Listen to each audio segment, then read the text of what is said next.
da mucho gusto recibir aquí en el estudio la visita del presidente del Consejo Coordinador Empresarial de Tijuana, Carlos Jaramillo Silva. Él fue presidente de la Asociación de Desarrollo Económico de Tijuana, de ITAC, fue coordinador estatal de Política de Desarrollo Empresarial de Baja California y hoy pues tiene este cargo en el CCE, que de alguna manera es más bien honorario, ¿no, Carlos? Bienvenido, muy buenos días. Gracias, David. Buenos días. Gracias por tenerme aquí en tu estudio. Sí, es un cargo honorario. A final de cuentas, seguimos siendo empresarios y hoy nos toca la tarea de coordinar una agenda transversal de 16 organismos y cámaras que prácticamente representan toda la actividad económica de esta ciudad de Tijuana.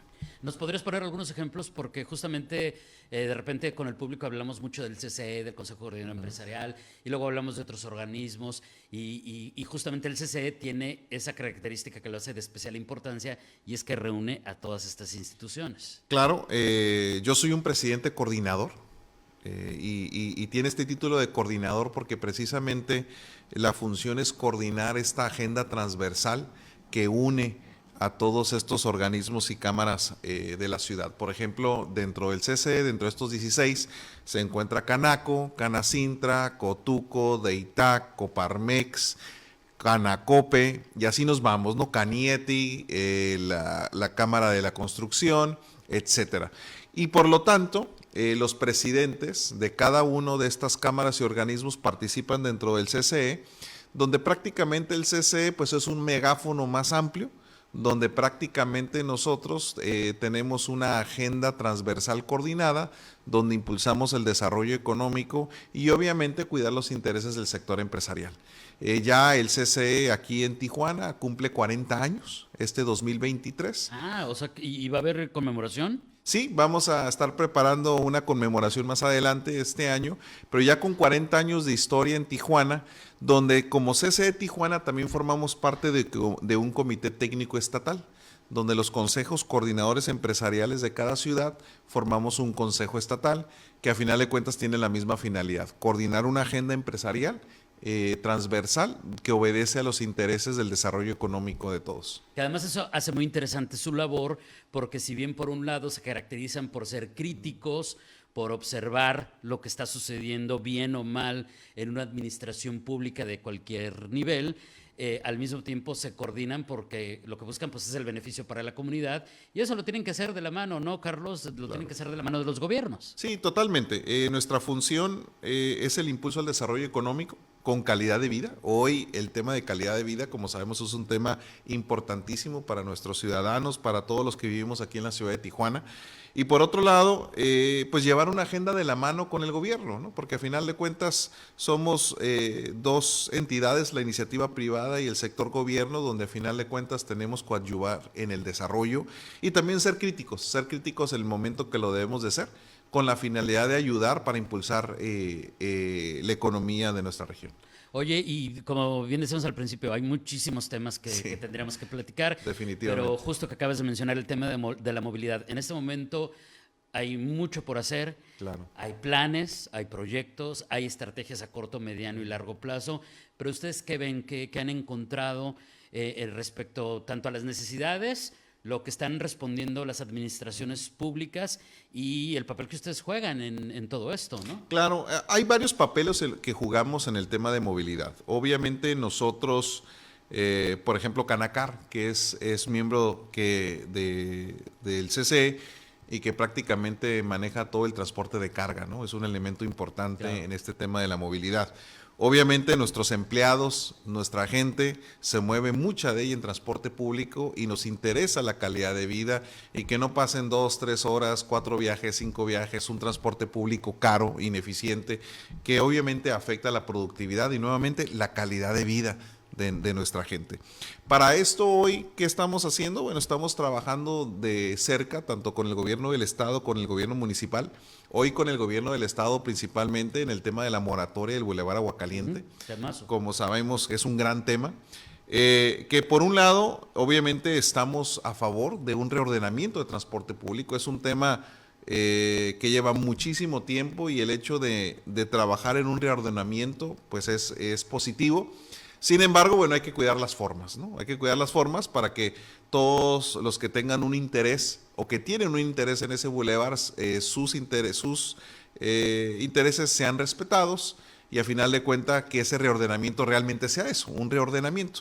Que el transportista que está en esas rutas pues sea reubicado en una ruta que le siga sirviendo, que siga teniendo una economía, pero también estamos a favor de favorecer un transporte masivo. Hemos estado en comunicación, obviamente, con el IMOS, hemos pedido los planes de trabajo, la manera, porque como hemos visto durante administraciones, hemos visto muchos intentos de reordenar ese bulevar, hemos visto cómo se construyen paradas y se destruyen, ¿no? En administraciones pasadas. Que ahora, ¿qué nos garantiza que en esta sí va a pasar? Para eso, hemos estado muy de cerca con el IMOS, va en buen camino el proyecto. Simplemente lo que buscamos es que a final de cuentas se termine como debe de ser y cada quien reciba el beneficio que debe recibir, incluyendo el taxista. Y aquí podremos verlo tal vez, no sé cómo lo ven ustedes desde el CCE, a lo mejor con un poquito más de optimismo, porque parte de lo que vivíamos era que esto estaba en manos de los municipios y pues de repente los 3 años se los comían. Y ahora, digo, esperemos que no se tarden tanto, pero por lo menos, Carlos, tendrían 6 años para cumplir con esto que ya plantearon. Claro, incluso el compromiso que se tiene en esta primera fase del reordenamiento del Boulevard Aguacaliente, la primera fase se concluye en el mes de agosto. O sea, tendremos que ver, y el compromiso es ver resultados inmediatos, prácticamente en agosto, antes de que los niños regresen a la escuela. El programa de la primera fase debe estar ahí, ¿no? Por lo tanto, nosotros le estamos dando un seguimiento puntual para que así sea. ¿Por qué? Porque obviamente tenemos que garantizar que las fuentes de trabajo y los empleados tengan el transporte en el momento que lo necesiten para llegar a sus fuentes de trabajo. Ahora, ¿qué nos puedes comentar también de movilidad, pero de la otra parte que es sumamente importante para resolver lo que es infraestructura?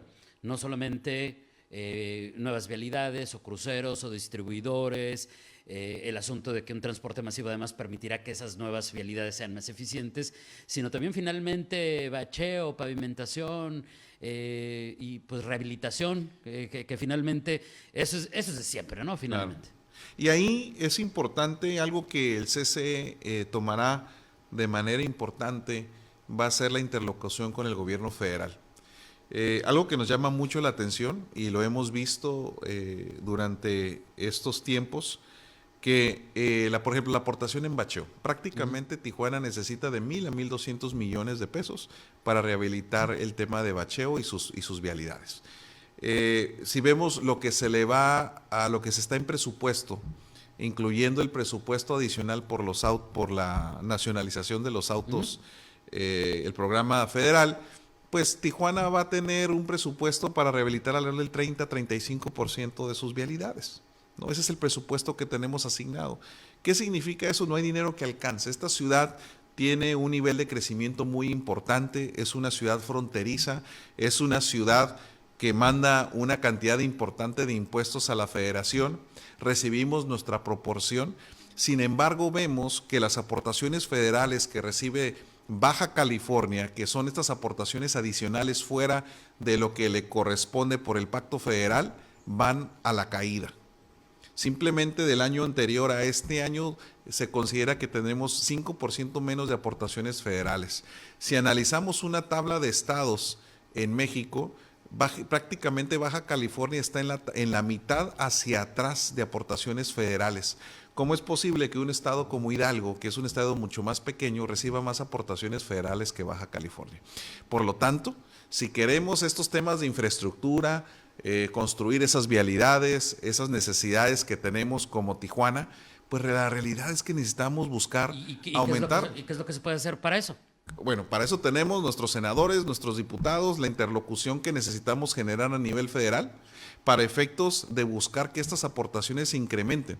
La aportación que hace Baja California y Tijuana en el comercio exterior, somos el estado con el mayor número de operaciones industriales, ¿no? Y como vemos, apenas estamos en estas fechas rehabilitando el callejón de exportación, que ya es un compromiso del gobierno estatal, pero al final de cuentas es injerencia del gobierno federal. Y así como ello tenemos instalaciones obviamente en el tema de seguridad, en el tema del bordo, en el tema de migración, los cruces fronterizos, tenemos temas federales que necesitamos que la federación atienda. No podemos solos. La realidad es que con el presupuesto que tiene tanto el municipio como el estado podemos hacer hasta cierto nivel, pero se requiere de esta aportación federal que vemos otros estados, incluso Chihuahua, ¿no? Es un estado que recibe más aportaciones que Baja California. Hay algo que hacer ahí, tenemos que trabajar ahí, levantar la voz para que esas aportaciones adicionales que necesitamos como Baja California lleguen. Y entonces, si bien la batuta la pueden llevar nuestros legisladores federales, pues ahora sí que tenemos que ser todos frente. O sea, me refiero a nuestros ejecutivos locales, sector empresarial, pero yo veo ahí también, Carlos, la ciudadanía pidiéndole a esos que son nuestros representantes que resuelvan esto. Digo, solamente tener el 35% del presupuesto para bacheo y pavimentación, que requiere una ciudad tan importante como Tijuana, pues sí me parece preocupante. Claro, es preocupante el sentido de que vemos tantos frentes abiertos en el tema de infraestructura, hablábamos ahorita en el tema de movilidad, pero también si nos vamos al tema de agua, si nos vamos al tema de energía, si nos vamos incluso a la saturación de los cruces fronterizos, ¿no? Hoy vemos, por ejemplo, platicando con CBP, la semana pasada nos comentaba que el 75% de los cruces que se están dando de sur a norte son personas con ciudadanía americana, ¿no? Y vemos cómo el cruce hacia México cada vez es más saturado, ¿no? A veces nos enfocamos mucho en la garita de sur a norte, pero de norte a sur, la garita que nos corresponde a nosotros, vemos que ese cruce fronterizo y el cuello de botella que se hace al cruzar es muy complicado, ¿no? Y nuevamente tiene que ver con aduanas, nuevamente tiene que ver con un índole federal, ¿no? Entonces sí necesitamos esta unidad entre ciudadanía, sector empresarial, gobierno municipal, estatal, en esta voz unida de hacernos llegar de esos recursos federales que necesitamos para nuestro estado. Ciudadanía norteamericana, o sea, personas que son ciudadanos norteamericanos, pero han decidido vivir en Tijuana. Han decidido vivir. Obviamente aquí tomamos y que cruzan todos los días a trabajar o que están aquí de turistas. Ahora, pues no tanto como turistas, por ejemplo, ¿no? Tuvimos una Semana Santa la peor de los últimos 10 años. Hubo una reducción alrededor del 30% de visitantes hacia el área de Rosarito, ¿no? Y eso es preocupante. Este es el tipo de reflejo de cosas que nos van a seguir sucediendo si no rehabilitamos y generamos un modelo de desarrollo económico diferente para nuestra región. Asumir como todo este colectivo de ideas, porque también me parece súper interesante lo que estás diciendo, porque si le sumamos, por ejemplo, lo del Cañón del Matadero, y que de la Canirac nos dice, en los restaurantes de playas de Tijuana se cayeron las ventas 40%, pues o sea, 40% es un mundo de afectaciones económicas. Totalmente. Para todos, para los empleados, para los meseros, para los empresarios. Que eso es importante acotarlo. No solamente es el empresariado per se, sino todo lo que hay alrededor de la economía que se genera. Y yo decía, pues pobres cuates, sobre todo, digo, el empresariado, yo siempre pensaba, el empresariado va a lograr salir adelante. Pero ¿qué hace el mesero que ese fin de semana pues no tuvo las propinas, por ejemplo, que hubiera esperado para sostener la economía y la calidad de vida de su familia? Pero bueno, antes de que nos gane el tiempo, porque habría mucho que seguir platicando, evidentemente, y te voy a invitar desde ahorita que regreses muy pronto. Gracias. Si nos platicas un poquito del desarrollo económico de Tijuana, y digamos que a lo mejor tenemos que partir de un muy breve balance de cómo venimos de la pandemia, de cómo venimos de esas afectaciones, cómo viene la recuperación poco a poco, a paso forzado, pero ahí vamos, pero sobre todo, Carlos, la expectativa para este 2023. Claro, como siempre digo, bendita tierra. Es increíble la capacidad de resiliencia que tiene nuestra Tijuana y Baja California. Fuimos la ciudad y el estado que se recuperó de mejor manera en la recuperación de empleos en este país. Como vimos durante el COVID, la industria se frenó por un periodo muy corto. Obviamente tenemos mucha industria esencial, sobre todo en la industria de dispositivos médicos. A pesar del COVID, para darte un dato, en el año 2021, que estábamos en media pandemia, estábamos dentro, prácticamente Tijuana ese año tuvo una absorción de 7.7 millones de pies cuadrados industriales. Lo doble que habíamos tenido históricamente, y ese año Tijuana representó el 25% del crecimiento industrial neto del país. una sola ciudad. Y de ahí el sector industrial sigue creciendo, sobre todo en un crecimiento orgánico. El 85% del crecimiento industrial de esta ciudad son empresas que ya están en la ciudad. Entonces seguimos teniendo un crecimiento orgánico muy importante en el sector industrial. Por otro lado, vemos una actividad preponderante en el turismo médico. Vemos cómo el turismo médico se ha vuelto una actividad muy importante para esta ciudad. Y de ahí también parte, obviamente, lo que se está haciendo en todas las tecnologías de innovación, ¿no? Vemos cómo hoy la tecnología de información, los programadores, la animación digital, la industria creativa, cómo se está tomando un papel muy importante en el desarrollo económico. Entonces tenemos muchas actividades económicas que están manteniéndose, pero otras que están creciendo de manera importante. El COVID, a final de cuentas, generó retos, pero también muchas oportunidades, y esas oportunidades las estamos viendo reflejadas en estas nuevas tecnologías. Ahora, ¿cómo vemos el desarrollo económico? Bueno, la ciudad seguirá creciendo. Tenemos datos preocupantes. Tenemos 3 años que estamos perdiendo población económicamente activa. Esa es una preocupación. Ahorita... Por eso, en ese punto, perdón que te interrumpa, sí, un pequeñísimo paréntesis. ¿Eso es lo que lleva a que tengas déficit de personal, restaurantes, maquila y demás? Eso es un factor. Cuando me hablas del tema de falta de personal, uno de los inhibidores más importantes que tenemos como ciudad es la falta de vivienda accesible, ¿no? Claro. El costo de vida de la ciudad se encarece, tenemos un ciclo inflacionario importante. Entonces, cuando alguien migra a esta ciudad, que obviamente sabemos que mucho de nuestro crecimiento demográfico es migratorio, pues se encuentra con una ciudad cara y se encuentra con una ciudad donde no tiene dónde vivir. Por lo tanto, hemos empujado mucho, vemos con muy buenos ojos el plan estatal de vivienda que tiene la gobernadora, pero aún necesitamos dotarle a esta ciudad de mayor vivienda accesible, con servicios, para que precisamente las personas que llegan a esta ciudad tengan una opción donde vivir, ¿no? Traemos un fenómeno de gentrificación importante, sabemos cómo los costos de vivienda se han ido a los cielos, y que a final de cuentas, ¿qué opciones de vivienda le estamos dando a nuestros trabajadores, ¿no? Eso es un tema bien importante, que para que podamos seguir teniendo personal que llegue a la ciudad a trabajar, necesitamos dotarlos de vivienda, ¿no? Otro tema importante en la escasez de personal tiene que ver con la calidad de vida. Hoy, un estudiante, un ingeniero, un joven puede vivir en la ciudad que se le pegue la gana. Hoy puede trabajar desde la ciudad que quiera y se va a ir a vivir a ciudades que le ofrezcan una mejor calidad de vida. Tenemos que preocuparnos por mejorar la calidad de vida de nuestra ciudad para que también seamos opción para estos profesionistas que quieran quedarse en Tijuana a trabajar. Y eso es un tema muy importante que hay que atender.